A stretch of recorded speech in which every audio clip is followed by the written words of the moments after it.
La primera vez que fui a la mina tenía 11 años. Recuerdo que mi prima, que es contemporánea conmigo, me dijo para ir a trabajar de cocinera, que en su casa no tenían nada, que su mamá estaba enferma, que su hermana estaba en la ciudad trabajando y no le mandaba nada. A mí me gustaba tener mis cositas, mi ropa, mis zapatos, también quería ayudar en mi casa, así que le dije que sí. Ese trabajo en las minas se lo propusieron sus tíos y ella respondió que sí, que iba a buscar un acompañante para ir a cocinar. Por eso fue que me dijo a mí. Llegaron a buscar a su casa un fin de semana y nos fuimos. Fueron como 4 horas en carro. Después agarramos una lancha hacia la otra comunidad, como a 1 hora y media, hasta llegamos al lugar donde íbamos a trabajar, de cocinera, de más nada. Cuando llegamos, la gente se echó a reír porque éramos unas carajitas. Un día en la cocina, mi prima me dice, como estamos aburridas, ¿será que vamos a llevar el almuerzo a la mina? Nunca habíamos ido a la mina, o sea, donde la gente saca oro. Entonces yo le dije, bueno, dale, vamos a ver cómo es el trabajo allá. Y fuimos. Cuando llegamos nos encontramos a uno de los muchachos que siempre buscaba el almuerzo y le dijimos que queríamos saber qué hacían. Trató de explicarnos, nos dijo que tenían que cortar y quemar todos los árboles que estábamos viendo. Era un tipo de árbol al que nosotros llamamos aquí palo blanco. También había piezas de carros, motores, carros desechos, porque a veces el gobierno venía a destruir las minas y nadie recogía nada de eso entonces. Además de la deforestación y la contaminación, también dejaban el desastre. A uno le da lástima, pero antes era diferente. Una vez la madrina de una compañera me comentó que existía una corporación de minería, que ellos iban en comisiones para supervisar el trabajo de los mineros y que tenían reglas que cumplir. Me decía que antes en la minería se trabajaba bien, que cuando uno extraía oro rellenaban los huecos que dejaban, no como ahora que todo es un desastre. Vivía aquí en Maurac, una comunidad indígena que queda al sur del estado Bolívar. Luego volví a las minas otras 5 veces, pero a sitios distintos. Fui a unas minas para llevar dinero a mi casa y ayudar a mi familia. Incluso fui a una que era enorme. Uno veía abajo y eso era profundo, como 50 o 60 metros.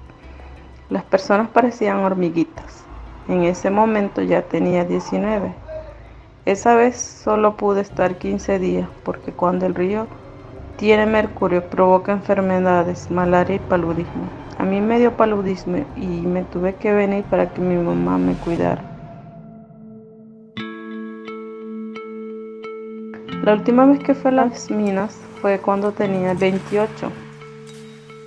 Ya no fui como cocinera, sino a vender refrescos y tortas para reunir dinero para llevar a mi mamá a Brasil y operarse, porque estaba enferma y estaba trabajando, pero el seguro no me cubría nada. El río que uno cruzaba cuando fui la primera vez era clarito, clarito. La última vez que fui la mina estaba solo a media hora en carro. Imagínate todo lo que se extendió. Cuando llegué a ese puerto todo era distinto. Habían tumbado todo, el puerto estaba más feo, el río todo marrón. La gente con quien yo andaba se quejaba, decían que aquí uno no podía pescar. Ahora no. Lo que yo veía de sabana ya no era sabana, era arena. Uno entiende. Claro, se necesitan recursos para mantener a la familia, pero igual uno le ve como un desorden, un desastre. Deforestan terrenos vírgenes. A mí me pegó. Es un hueco el que los trabajadores dejan, pero yo veía que mis hermanos trabajan para mantener a la familia. Entonces decidí ayudarlos comenzando a trabajar en las minas, aunque era una niña de apenas de 11 años. Todavía se ven niños, algunos van a trabajar por decisión propia y otros porque su mamá y su papá están en la mina. Te dicen para qué voy a ir a estudiar y si puedo trabajar en las minas y ganar dinero. Cuando yo fui por primera vez, los niños con los que hablaba me decían lo mismo. Yo también me la pasaba en la mina cuando salí del colegio, pero a los 18 me inscribí a la universidad para ser técnico aeronáutico. Volví a los 21, a los 24 años mientras estudiaba. Ya tenían 2 años trabajando en el aeropuerto cuando mi mamá se enfermó y decidí volver. Ya tenía 28 años, pero la mina nunca me trajo buena suerte. Siempre venía enferma.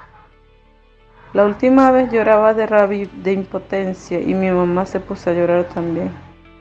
Trabajando por mí fue que te enfermaste.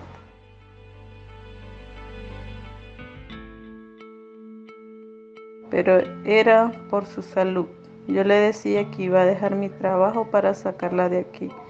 Necesitaba ayudarla, pero ella no dejó de hacerlo y en mi trabajo tampoco me dejaron. No volví. Cuando era niña, a mis 2 años nos fuimos a vivir a la casa de mi abuelo materno porque tenía su terreno, su conuco y había que mantenerlo. Mi abuelo era agricultor y tenía muchas hectáreas sembradas de yuca, de plátano. Él casi no salía, se la pasaba en su campo. Siempre nos llevaba al conuco. Él falleció cuando yo tenía 2 años, pisando 3, pero lo recuerdo, así como recuerdo sus enseñanzas. Me llevaba en sus hombros y me decía que estas tierras eran nuestras, para sembrar, para mantenernos, para el consumo, para ayudar al prójimo.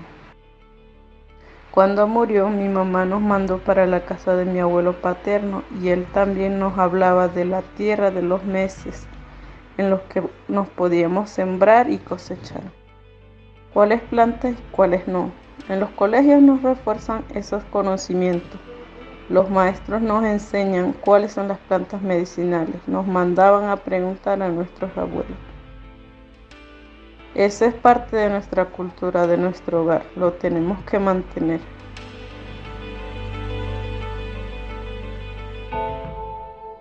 El año pasado le propuse a nuestra comunidad el trabajo de los terrenos familiares y comunales. La comunidad programa sus actividades colectivas anualmente. Las charlas y reuniones se hacen con nuestros padres y nuestros abuelos.